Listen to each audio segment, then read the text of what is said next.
पहले इस्तेमाल करें फिर विश्वास करें। यह टैगलाइन महज एक जुमला नहीं बल्कि किसी कंपनी के अपने प्रोडक्ट पर उसके फुल कॉन्फिडेंस को भी दिखाता है, जो ग्राहकों पर पहले ही एक पॉजिटिव इफेक्ट डाल देता है। एक शहर से निकलकर पूरे प्रदेश और फिर प्रदेश से निकलकर पूरे देश का विश्वास जीतने वाला यह प्रोडक्ट है आरएसपीएल कंपनी का घड़ी डिटर्जेंट पाउडर, जो सालों से हर मध्यम वर्गीय परिवार का एक हिस्सा बना हुआ है। क्या शहर क्या गांव, अपने टैग लाइन को आधार बनाकर अपने ग्राहकों की कसौटी पर खरा उतरने वाली घड़ी डिटर्जेंट पाउडर का इतिहास और कामयाबी का सफर बहुत ही दिलचस्प है, जो हमें यह भी सिखाता है कि लगन, मेहनत और धैर्य के साथ कैसे अपने मुकाम को हासिल किया जा सकता है। कैसे हुई आरएसपीएल दुनिया के दिग्गज कंपनियों में शामिल और क्या है इसके कामयाबी के पीछे की कहानी। आज की वीडियो में यह दिलचस्प जानकारी हम आपसे साझा करने वाले हैं। नमस्कार दर्शकों, मेरा नाम है अनुराग सूर्यवंशी और आप देख रहे हैं नारा टीवी की खास श्रृंखला बिज talks.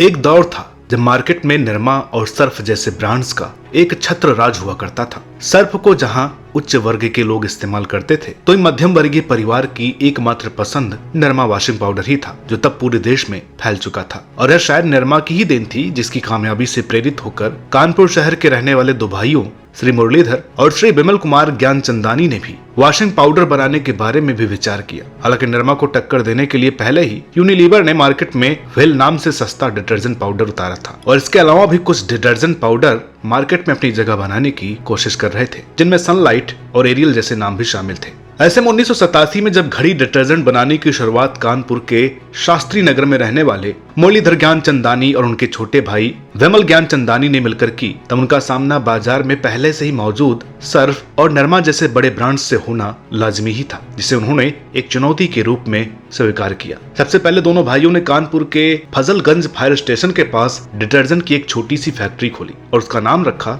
Shri Mahadev soap industry. अपने प्रोडक्ट को दुकानों और वितरकों तक पहुंचाने के लिए शुरुआत में दोनों भाइयों ने पैदल और साइकिल का इस्तेमाल किया। हालांकि इस कड़ी मेहनत से शुरुआत में उन्हें उतना लाभ नहीं मिलता जितना वे सोच रहे थे, फिर भी उन्होंने धैर्य नहीं खोया और अपने काम को पूरी लगन के साथ करते रहे। फिर एक समय ऐसा आया कि कानपुर के ज्यादातर घरों में घड़ी साबुन ही इस्तेमाल होने लगा। चूंकि मार्केट में दिग्गज कंपनियां छाई हुई थी, इसलिए उन्होंने शुरुआत में अपना कारोबार बस कानपुर तक ही सीमित रखा। कानपुर में पूरी तरह से छा जाने के बाद घड़ी डिटर्जेंट ने अपने कदम उत्तर प्रदेश के अन्य शहरों में बढ़ाने शुरू कर दिए। हालांकि यह सफर थोड़ा कठिन था, लेकिन फिर मुरली बाबू और ज्ञानचंदानी ने पूरी प्लानिंग के साथ मार्केट में घड़ी को उतारा। उन्होंने एक टैगलाइन तैयार की, पहले इस्तेमाल करें फिर विश्वास करें, जो एक अपीलिंग जैसी थी, और उस टैगलाइन की वजह से लोगों ने घड़ी को इस्तेमाल किया और प्रोडक्ट में दम दिखा तो यह सबको पसंद भी आया। दरअसल मुरली बाबू और ज्ञानचंदानी को इस बात की जानकारी हो चुकी थी कि देश की कुल मांग का 18% हिस्सा उनके अपने राज्य उत्तर प्रदेश से ही आता है। ऐसे में बाजार में अपनी पैठ बढ़ाने के लिए ज्ञानचंदानी ने उत्तर प्रदेश पर फोकस किया।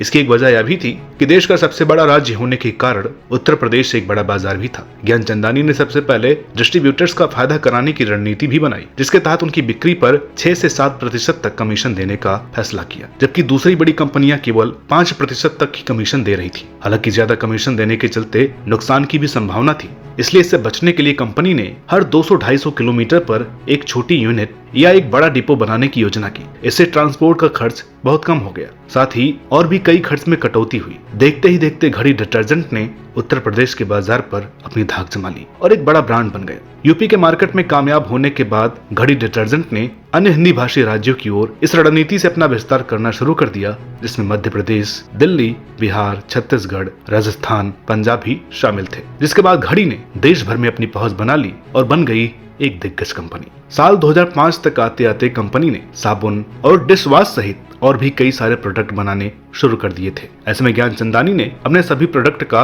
एकीकरण करने के लिए Shri Mahadev soap industries private limited का नाम बदलकर रोहित सर्फेक्टेक्स प्राइवेट लिमिटेड यानी आरएसपीएल करने का फैसला किया। वर्ष 2010 में आरएसपीएल ने हरिद्वार में भी एक यूनिट लगाया, जहां hair oil, shampoo, hand wash, toothpaste, shaving cream, floor cleaner और टॉयलेट क्लीनर सहित बहुत सारे प्रोडक्ट बनाए जा रहे हैं। सब तरह के उत्पादों को मिलाकर बात की जाए तो इसकी कुल प्रोडक्शन वैल्यू 123 मीट्रिक टन है। इन सब के साथ साथ आरएसपीएल निमी बिल्ड टेक प्राइवेट लिमिटेड के नाम से रियल एस्टेट के कारोबार में भी आगे है। टैगलाइन पहले इस्तेमाल करें फिर विश्वास करें की कामयाबी के बाद इसे देश भर में फैलाने के लिए कंपनी ने एक खास योजना बनाई। बेशक आज कंपनी के विज्ञापन में बड़े बड़े फिल्मी सितारे नजर आते ही रहते हैं, लेकिन शुरुआती दिनों में विज्ञापन के नाम पर किसी भी सेलिब्रिटी को अफोर्ड करना घड़ी के लिए काफी महंगा सौदा था। ऐसे में शुरुआती दौर में घड़ी ने अपने डिटर्जेंट और बार केक का लोगों के घरों तक प्रचार करने के लिए कॉलोनियों में जाकर ऑन फील्ड इवेंट्स करना शुरू किया। कंपनी ने साल 2008 की गर्मियों में घड़ी डिटर्जेंट एक्सप्रेस नाम से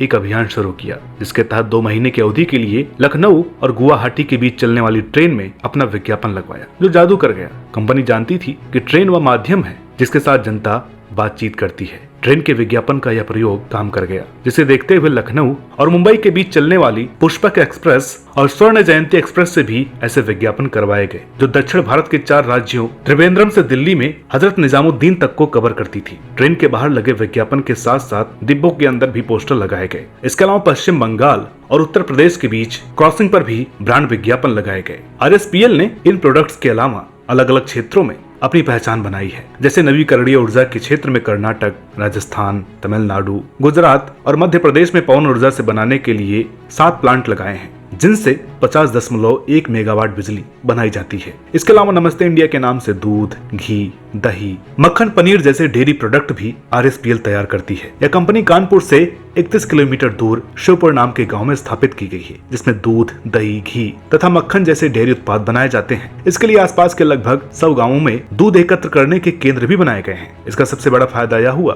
कि लगभग 100 गाँव के दुग्ध उत्पादक किसानों को रोजगार का अवसर भी मिला और वहाँ की ग्रामीण अर्थव्यवस्था में भी सुधार हुआ। RSPL अपने सामाजिक उत्तरदायित्व को पूरा करने में भी आगे रहती है। कंपनी ने कानपुर शहर से कुछ ही दूरी पर लक्ष्मी देवी दयाल दास चैरिटेबल हॉस्पिटल बनवाया है। यह हॉस्पिटल अत्याधुनिक सुविधाओं से युक्त है, जो आसपास के क्षेत्र के लोगों को उचित छूट पर चिकित्सा सुविधाएं उपलब्ध करवाता है। कंपनी का मुख्य प्रोडक्ट घड़ी आज देश भर में अपनी पहचान रखता है। कभी एक छोटी सी फैक्ट्री चलाने वाले मुरलीधर ज्ञानचंदानी और विमल ज्ञानचंदानी आज कई हजार करोड़ रुपए की संपत्ति के मालिक हैं और इस कंपनी का नाम दुनिया के दिग्गज कंपनियों में लिया जाता है। मीडिया रिपोर्ट्स के मुताबिक घड़ी डिटर्जेंट पाउडर की सालाना उत्पादन क्षमता 8 लाख मीट्रिक टन से भी अधिक है, जो अन्य कंपनियों की तुलना में कहीं अधिक है। इसकी लोकप्रियता का अंदाजा आप इस बात से भी लगा सकते हैं कि साल 2012 में डिटर्जेंट कंपनियों की बाजार हिस्सेदारी के आंकड़ों में 17.4 के साथ घड़ी पहले स्थान पर था। साल 2013 में फोर्ब्स इंडिया ने मुरलीधर ज्ञानचंदानी और विमल ज्ञानचंदानी को देश के 100 सबसे अमीर उद्योगपतियों में